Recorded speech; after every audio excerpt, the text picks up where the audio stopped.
விடுதலை புலிகளுடனான போரில் பாதிப்படைந்த இராணுவத்தினருக்கு வெளியான முக்கிய தகவல். ஆஸ்ட்ராசெனிகா தடுப்பூசி செலுத்திய இலங்கையர்களுக்கு முக்கிய அறிவுறுத்தல். விகாரைக்கு சென்ற சிறுவனை தகாத முறைக்கு உட்படுத்திய தேரர் கைது. தமிழர்களை ஏறி மிதித்தால் கோட்டபாயவின் நிலைதான் ரணிலுக்கும் ஏற்படும், சம்பந்தன் கடும் எச்சரிக்கை. நாட்டில் மீண்டும் உச்சத்தை தொட்ட எலுமிச்சையின் விலை. ஒட்டுமொத்த தமிழ் மக்களுக்கும் வேதனையை ஏற்படுத்திய சேனையூர் கைது நடவடிக்கை, வெளியாகிய கண்டனம். அறகலைய போராட்டமே விலையேற்றம் தட்டுப்பாட்டுக்கு காரணம், ரோஹித அபே குணவர்த்தன. பதவி உயர்வுக்கு இடையூறு, சிறை காவலரை கொல்ல பெண் கைதியுடன் ஒப்பந்தம். விடுதலை புலிகளுடனான போரில் உயிரிழந்த, காணாமல் போன மற்றும் அங்கவீனமடைந்த இராணுவத்தினருக்கு காணிகள் வழங்குவதற்கு அதிபர் ரணில் விக்ரமசிங்க உத்தரவிட்டுள்ளார். இந்த நிலையில் அந்த இராணுவத்தினர் ஓய்வு பெற்றிருந்தாலும் அல்லது தற்போதைக்கு சேவையில் இருந்தாலும் சரி, காணிகளை பெறுவதற்கு அவர்கள் தகுதியுடையவர்களாக கருதப்படுவது என்றும் அறிவிக்கப்பட்டுள்ளது. அத்தோடு இந்த இராணுவத்தினருக்கு காணிகள் வழங்குவதற்கான செயற்பாடுகளை துரித கதியில் செயற்படுத்த அதிபர் செயலாளர் தலைமையில் குழு ஒன்று நியமிக்கப்பட்டுள்ளது. குறித்த குழுவானது நேற்றைய தினம் நியமிக்கப்பட்டதாக தெரிவிக்கப்படுகின்றது. மேலும் சிவில் பாதுகாப்பு படை, காவல்துறை மற்றும் விசேட அதிரடிப்படை முப்படைகளில் பணியாற்றிய போரின் போது உயிரிழந்தவர்கள், அத்தோடு காணாமல் போனவர்களின் குடும்பத்தினர், அங்கவீனமடைந்தோர் இதற்கான தகுதியுடையோராக வரையறுக்கப்பட்டுள்ளமை குறிப்பிடத்தக்கது. ஆஸ்ட்ராசெனிகா தடுப்பூசியை பெற்றுக்கொண்டவர்கள் தேவையற்ற அச்சம் கொள்ள தேவையில்லை என தேசிய ஊடக ஒழுங்குபடுத்தல் அதிகார சபையின் தலைவர் விசேட வைத்தியர் டாக்டர் ஆனந்த விஜயவிக்ரம் தெரிவித்துள்ளார்.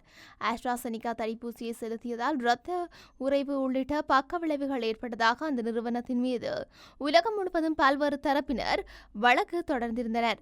இந்த நிலையில் பிரித்தானியாவில் தாக்கல் செய்யப்பட்ட வழக்கொன்றில் ஆஸ்ட்ராசெனிகா தடுப்பூசி பக்க விளைவுகளை ஏற்படுத்தும் என அந்த தடுப்பூசியை உற்பத்தி செய்த நிறுவனம் ஏற்றுக்கொண்டுள்ளது. இதனைத் தொடர்ந்து குறித்த நிறுவனத்தினால் தயாரிக்கப்பட்ட ஆஸ்ட்ராசெனிகா தடுப்பூசியை மீள பெற்றுக் கொள்ளப்பட்டன. இந்த நிலையில் ஆஸ்ட்ராசெனிகா தடுப்பூசியை பெற்றுக்கொண்டவர்களுக்கு எதிர்காலத்தில் பாதகமான விளைவு ஏற்படாது என்றும் இலங்கையர்கள் அச்சப்பட வேண்டாம் எனவும் கூறியுள்ளார்.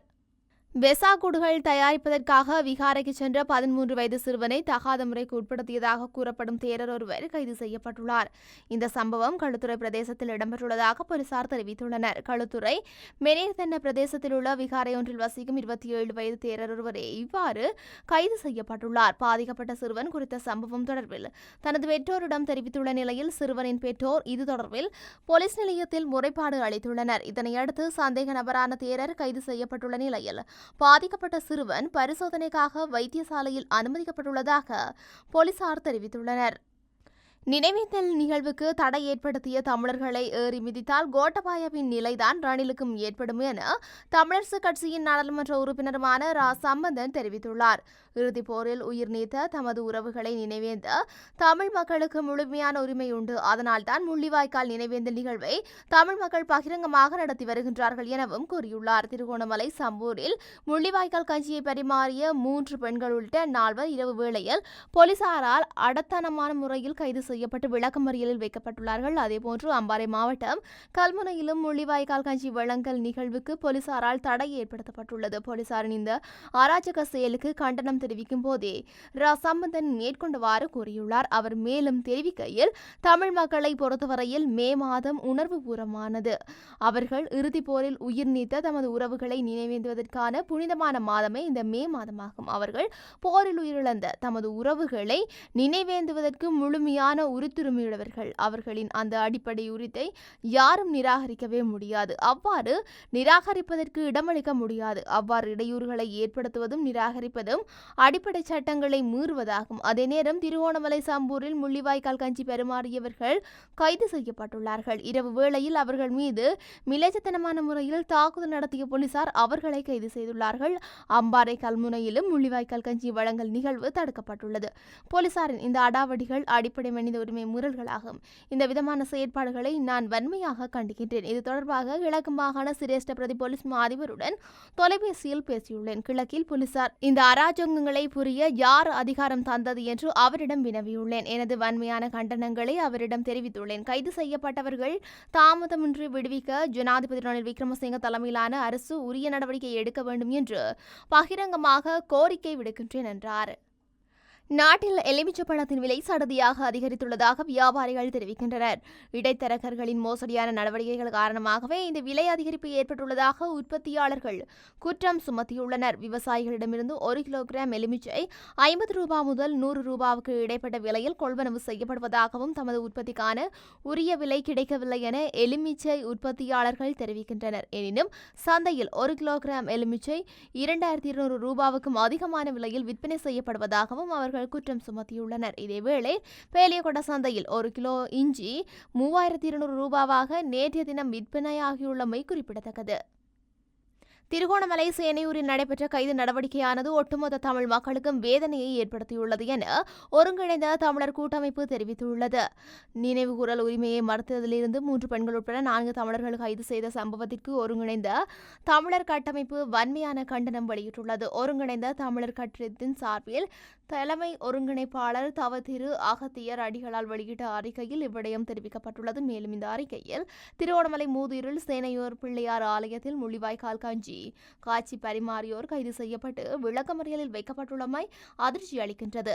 நினைவுகூரல் என்பது ஒவ்வொரு மனிதனுக்கும் அடிப்படை உரிமையாகும். உலகளாவிய அனைத்து சர்வதேச சட்டங்களுக்கும் அதனை ஆழமாக வலியுறுத்துகின்றன. இந்த நிலையில் திருகோணமலை சேனையூரில் நடைபெற்ற இந்த சம்பவம் மிகுந்த வேதனையை ஒட்டுமொத்த தமிழ் மக்களிற்கும் ஏற்படுத்தியுள்ளது. சொல்லனா துயர் வலி சுமந்த இந்த நாட்களில் தங்கள் உறவுகளை நினைவு கூர்ந்து பிரார்த்திப்பதற்கு அந்த நாட்களில் அவர்கள் பட்ட துயரத்தை கஞ்சி பருகி உயிரை பிடித்திருந்த அவலத்தை நீள நினைந்து தாமும் கஞ்சி காய்ச்சி குடிப்பதும் பரிமாறுவதும் குற்றமாக அரசு இயந்திரத்தால் பார்க்கப்படுவது இலங்கையில் 15 ஆண்டுகளாகியும் பேரினவாத மனநிலையில் மாற்றம் வராத கொடூர முகத்தின் வெளிப்பாடாகும். இது தொடர்ந்தும் இனங்களுக்கிடையிடையான நல்லெண்ணத்தை ஆழமாக பாதிக்கும் செயற்பாடாகும். அறகலைய போராட்டம் காரணமாகவே கட்டண உயர்வுகளுக்கும் பொருட்களின் விலையேற்றம் தட்டுப்பாடு என்பனவும் ஏற்படத்தக்கதாக ரோஹித அபேகுணவர்த்தன எம்பி குற்றம் சாட்டியுள்ளார். மின்சார கட்டணம் அதிகரிப்பு, பெரிய வெங்காய விலை உயர்வு போன்ற விடயங்களும் அறகலைய போராட்டம் காரணமாகவே நிகழ்ந்தது என்றும் நாட்டின் இன்றைய நிலைமைக்கு அறகலைய போராட்டமே காரணம் என்றும் அவர்கள் தொடர்ந்தும் குற்றம் சுமத்தியுள்ளனர்.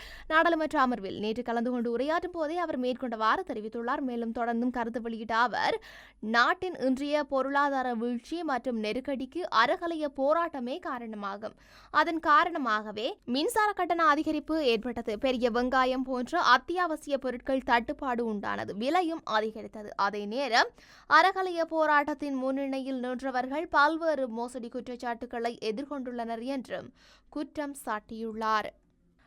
காலி சிறைச்சாலையின் சிறை காவலர் ஒருவர் பெண் சிறை காவலர் ஒருவரை கொலை செய்வதற்கான ஒப்பந்தத்தை பெண் கைதிக்கு வழங்கிய சம்பவம் தொடர்பில் விசாரணைகள் ஆரம்பிக்கப்பட்டுள்ளதாக காலி காவல்துறையினர் தெரிவித்துள்ளனர். காலி காவல்துறையினர் சிறு முறைப்பாடுகள் திணைக்களத்திற்கு இந்த முறைப்பாடு கிடைத்துள்ளது. இதன்படி சிறைச்சாலை கண்காணிப்பாளர் காலி காவல்துறையின் சிறு முறைப்பாடு பிரிவில் இது தொடர்பில் முறைப்பாடு செய்துள்ளார். சிறைச்சாலை கண்காணிப்பாளர் மற்றும் சிறைச்சாலை அதிகாரியின் வாக்குமூலங்களை பதிவு செய்து நீதிமன்றத்தில் அறிக்கை தாக்கல் செய்துள்ளதாக காலி காவல்துறை சிறு முறைப்பாடு பிரிவு தெரிவித்துள்ளது. காலி சிறைச்சாலை பல்வேறு குற்ற செயல்களில் ஈடுபட்ட பெண் ஒருவருக்கு சிறைச்சாலை அதிகாரி ஒருவர் இந்த ஒப்பந்தத்தை வழங்கியுள்ளதாக சிறைச்சாலை கண்காணிப்பாளர் காவல்துறையில் செய்த முறைப்பாட்டில் குறிப்பிடப்பட்டுள்ளது. காவல்துறை சிறை காவலரை கொள்வதற்கான ஒப்பந்தத்தை ஜெயிலர் தனக்கு வழங்கியதாக கைதி ஒருவர் மற்றொரு பெண்ணிடம் கூறினார். இதுகுறித்த சிறை கண்காணிப்பாளருக்கு தகவல் தெரிவித்துள்ளதாக காவல்துறையினர் தெரிவித்தனர். அந்த பெண் ஒப்பந்தத்தை ஏற்கவில்லை என்றும் காவல்துறையினர் தெரிவித்துள்ளனர்.